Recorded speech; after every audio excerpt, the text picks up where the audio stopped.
สีเลนะสุขติงยันติสีเลนะโภคสัมปทาสีเลนะนิบุติงยันติตัสสมาสีลังวิโสทะเยเนี่ยมันหมายเขาว่าจังไหนล่ะมีศีลกับมีความสุขมีศีลกับรักษาโภคทรัพย์ได้มีศีลกับมีความสงบเย็น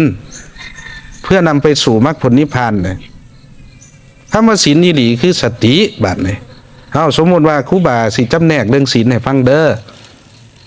ภายนอกเขาบ่ผิดก็จริงข้อแรกนะเขาบ่ฆ่าสัตว์ตัดชีวิตก็จริงอยู่ภายนอกแต่ว่าเขาระวังความคิดบ่ได้บัดนี้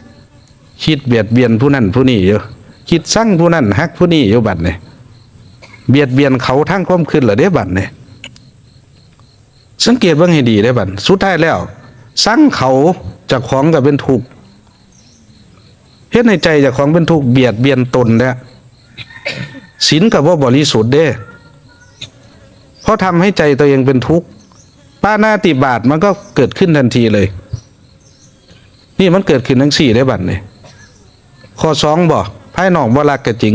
แต่ว่าคืออยากได้ของผู้นั้นผู้นี้อยากคดอยากโกงเขาอยู่คือรักของเขาทั้งความคิดละบัดนี่เห็นอยู่บ่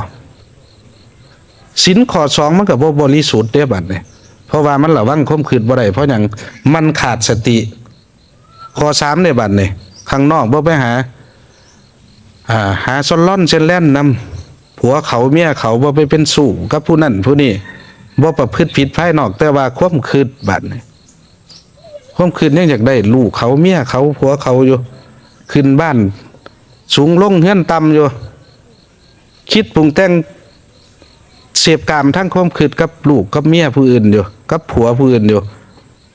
ผิดศีลข้อกาเมภายในแล้วข้อสี่ว่ามุสาวาทบ่บัดนี้ไม่พูดปดมดเท็จแต่ความคิดภายในยังเบียดเบียนคนอื่นอยู่คิดจะไปโกหกตัวข้างในได้สำคัญที่สุดบัดคิดสิไปต้มไปตุนไปหลอกไปล่วงเขาอยู่ทั้งในอยู่บัดนี่ฮะมันสิบริสุทธิ์ได้จังไหนล่ะขอบมุสาวาทในบัดนี่ข้อห้าได้บัดนี่เราบ่กินก็จริงแต่มันเมาความคิดเราบ่กินเบียร์บ่กินแต่ถ้าเมาความคิดบัดนี่มันระวังมันผิดไปบัดทุกข้อมัชฌะปมาที่แท้จริงคือเมาความคิดเด้อบัดนี่แหละคือตัวละเอียดที่สุดเขาไม่ได้กินเหล้ากินเบียร์กูไม่เมาเฮ้ยกูไม่ได้กินเหล้ามึงกินเหล้ามึงเป็นคนชั่วคืดเด้บัดนี่คืดเบียดเบียนผู้อื่นละบัดนี่เปรียบเทียบแล้วกูดีบัดนี่กูดีก็มึงอ้าวเมาความคืดเลยได้บัดเมาดีแล้วเพราะเจ้าของดีผู้อื่นก็ชัวปั๊บหลดเฮ้ยกูถูกเพราะกูถูกมึงก็ผิดเมาความคิดแหละเขาเรียกว่ามัชฌะปมาเมาทั้งหลับตาแล้วก็ลืมตาบางทีมานั่งหลับตาเนี่ยคิดสั่งผู้นั้นฮักผู้นี้อยู่บัดนี่ฮะโอ้กูจะแบ่งมู่นให้นี่ซ้ำนี่บ่นะฮะลูกผู้นี้มันเบาเนี่ยกูจะให้มันหน่อยกลัวทั้งสั่นนะนั่นเด็กคือสั่งลูกเขยผู้นี้ทางเถื่อมานั่งหลับตาอยู่นี่ใส่สุดขาวเด้บางเถื่อผู้ลังคนกระสีบ่เป็นดอกทั้งเดียวก็คือช่างลูกไผ่ซะเด้บัดนี้มันคือตื่นสวยได้อีห่านี่เพิ่นว่าเด้มื้อจักหนึ่งข้าวหนึ่งน้ำให้ปู่ให้ย่ากินว่าซั่นเด้ฮะ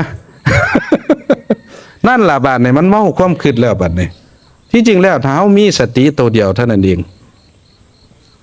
มันก็มีครบเบิดสติตัวเดียวพอเลยบัดนี้ไปเฮ็ดเอาเด้อยายเด้อ